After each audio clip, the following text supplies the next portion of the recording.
Welcome to Time About the Movies Flashback. Today we're flashing back to October 3rd, 1986. We got 5 films to look at today. So let's just go ahead and jump right on into it. We have, first off here, Jeff Kane's follow-up to Revenge of the Nerds, starring 2 of Hollywood's great legends, Burt Lancaster and Kirk Douglas. This is the action comedy Tough Guys. Me and Archie have been away for 30 years, and a lot of things have changed. Like what? Like men. Shall we? Shall we what? Hut. And women. Darling! Romance. All she wants to do is make love. And rules. What kind of rules? For one thing. The only things that never change are tough guys. Best things never change. Burt Lancaster, Kirk Douglas, Tough Guys, rated PG. Yeah, a couple things I need to mention here. One, I said this was the follow-up for Jeff Kane after Revenge of the Nerds. That is actually incorrect. He had an action film that came out the year before called Gotcha, which was not the film that, which is of course not, which means that this is not the follow-up to Revenge of the Nerds. So that was my mistake. But two, there was a better movie that was sort of similar to this that came out 14 years later. It was called The Crew. It had Burt Reynolds, Richard Dreyfuss, Seymour Cassell in it, Dan Hedaya, and it was actually really, really funny. I get the idea of what they're trying to do here, but yeah. But there was also something else we got to touch on here. This was a cursed production because there was somebody in the movie, Adolf Caesar, who was going to star as Leon B. Little, and he actually died on the set of the film that March, and he eventually was replaced by Eli Wallach. So basically, yeah, this is a cursed project if I'd ever seen one. But and also, lastly, of noteworthiness, this is actually the first film to use the Touchstone Pictures label after they changed the name from Touchstone Films previously after the success of Ruthless People earlier in that summer. But yeah, this is a movie that is all over the place in terms of the behind-the-scenes controversies and all that, but yeah, this movie isn't really as strong as you think it would be. So Burt Lancaster and Kirk Douglas are Harry and Archie. They're released from prison, ready to collect their Social Security. How did they get into trouble at their age? Let's count the ways. A parole officer who is a famous criminal groupie, dead end, where people don't know you, they are dealing with danger. Don't know they are dealing with dangerous, though older criminals. A hitman who can barely see, but who still has an outstanding contract on them. Does anyone still rob trains? This plot synopsis is fucking terrible. I don't know who wrote this, but man, this guy whoever wrote this, I think he has some problems on it. Because nothing about what he said made any goddamn sense. But basically, it's Burt Lancaster and Kirk Douglas starring in a comedy directed by the guy who gave us Revenge of the Nerds. I mean, that's pretty an action comedy nonetheless.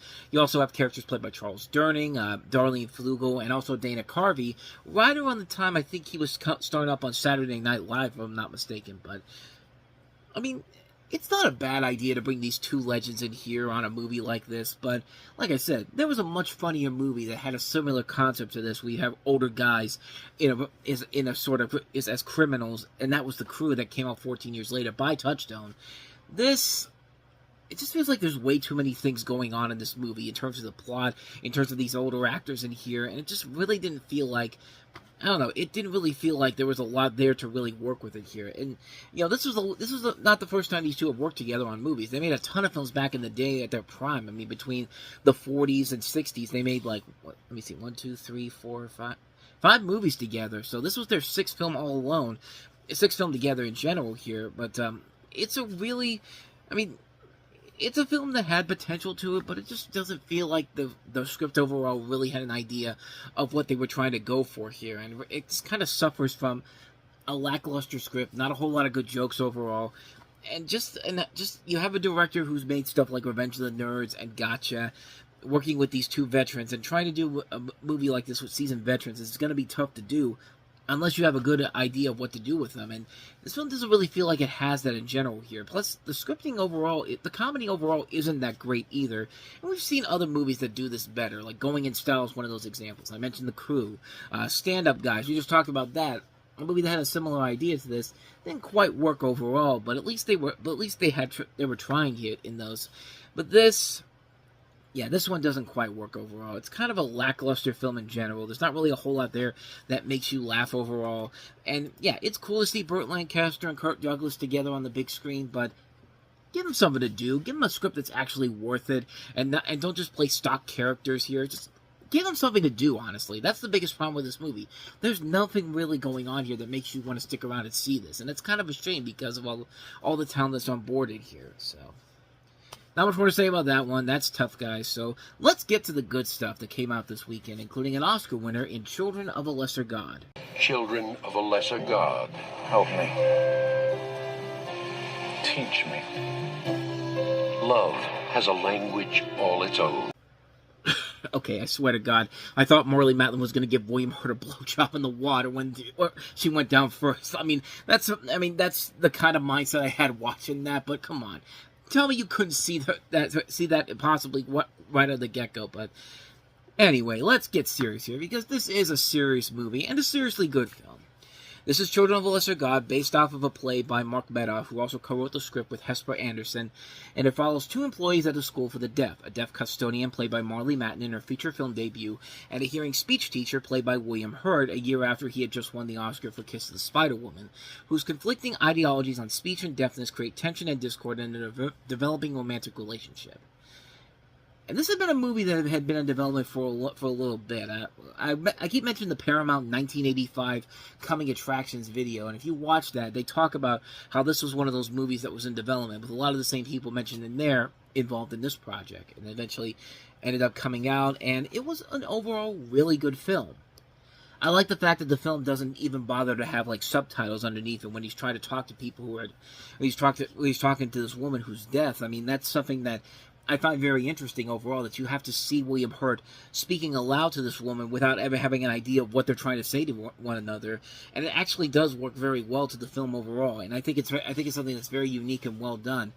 And you do buy the chemistry between Hurt and Matlin. Marlee Matlin in this movie is so good. You can see why she became the youngest Best Actress winner at the time, and the first deaf winner in Oscar history, because she really does knock it out of the park in this, and she really gives a towering performance that really shows the true potential of this actress's star potential going forward. You also have a lot of good You have good performances by Piper Laurie and Philip Bosco. This is a movie that I think works better than something like a movie like Coda, which I watched as that won Best Picture, and I'll tell you right now, it's up there with one of those movies that probably should not have won Best Picture, one of the worst Best Picture winners. It's not that it's a bad movie, but it's a movie that it felt like it's one of those movies that's begging for an Oscar, and there were so many other better movies that came out that year. And I feel, and it's also that, and keep in mind, that was also the same Oscar ceremony where Chris Rock got slapped by Will Smith, and, seeing this movie get nominated and winning the Best Picture to be such a positive impact for the deaf community and all that, kind of got pushed aside when Will Smith smacked Chris Rock around and said, keep your wife's name out of your effing mouth, pretty much, and that kind of ruined the overall night in general. But when I watched the movie afterwards, I just thought it was okay, but I never really got the sense that should have been a Best Picture winner. This movie, had it not been for a movie like Platoon coming out, and this movie had a chance to win Best Picture, I don't think I would have minded, because it is a film that definitely delivers on everything you can ask for in a film like this. It's a very well done film. William Hurt and Marlee Matlin are great together in here. It's a really good, captivating storyline here, and it does keep you invested here. It's a movie that does feel like an Oscar bait movie, but not in the way like a movie like Coda does, where it actually does feel like the effort was being put in there, and it does show on the big screen in general here. It's a very good movie overall. I can't recommend it enough. Children of a Lesser God is definitely worth it. So with that said, let's go ahead and move on to our next movie, and that is Playing for Keeps. Danny and his friends have big plans. We can make this thing work. Our own hotel. Where's the bench? Now they're knee-deep in brick, in the middle of the sticks. Get that city trash out of here. You're going to ruin our town. They'll be out soon. But no matter how dirty the town plays, these guys are playing for keeps. Music by Phil Collins, Pete Townsend, and Arcade. Rated PG-13. Starts Friday, October 3rd at select theaters. I have a sense of deja vu, because I could have sworn I just reviewed this movie. But no, I reviewed a different movie called Playing for Keeps with Gerard Butler that came out in 2012, which is absolutely horrible. This one, hey, who knew that Harvey Weinstein once was a director at one point, and then he became the success he was in the 80s, 90s, and 2000s, and then the monster he became in the 2010s. But yeah, this was a movie written and directed by Barb and Harvey Weinstein, in probably, I think, the earliest film by Miramax Entertainment, I think, if I'm not mistaken. But It stars Daniel Giordano, Matthew Penn, and Leon W. Grant as a trio of inner-city teenagers attempting to strike it rich by turning a hotel into a rock and roll resort. A then little-known Marissa Tomei actually has a supporting role in this movie, even though if you see the DVD cover for it, they literally plaster her on the cover like she's the biggest star in the movie, when technically she's barely in this movie for much long. And the film kind of has a little bit of a sense of a Miramax equivalent to something like the movie that had come out at the time, The Money Pit, except The Money Pit was basically a screwball comedy, and this one, it doesn't really feel like it's a screwball comedy. It doesn't even feel like it has kind of the Mike mindset of what it's trying to do overall, and I don't think it really delivered on everything it was promising to people in general here. It's just a movie where it doesn't feel like it works. It feels like a bad episode of a TV show, pretty much. Like, one of the reviews said that it was like an episode of the TV series Fame. Like, it's not even good enough to be a ripoff of the movie Fame. It's a ripoff of the TV series. And if you can't even do that, then clearly you have failed as a movie in general here. And there just really isn't enough there to really make me say it's a worthy film overall. It just feels kind of like a lackluster film that's copying other movies that were more successful and much more fun.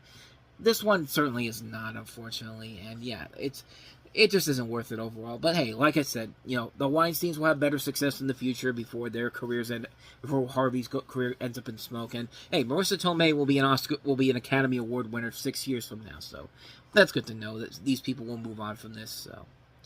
So let's go ahead and move on to our next movie, one of Elizabeth Shue's earlier Toy Boat. One of Elizabeth Shue's earliest films from canon, and that is Link. Centuries, the link between man and the primates has been shrouded in darkness, surrounded by mystery. Dr. Phillip is expecting me. Now, one man has closed the gap, Well, he's a different kind of intelligence. forged the link, It's different, all right. and discovered what has always been missing. Don't get involved in their squabbles. They sort them out. Link, what happened in here? Always forgive them, whatever they do. Don't ever let anything escalate. You alright? They killed Dennis. Link, I said stop punching! Open the door now! You gotta outthink him. How?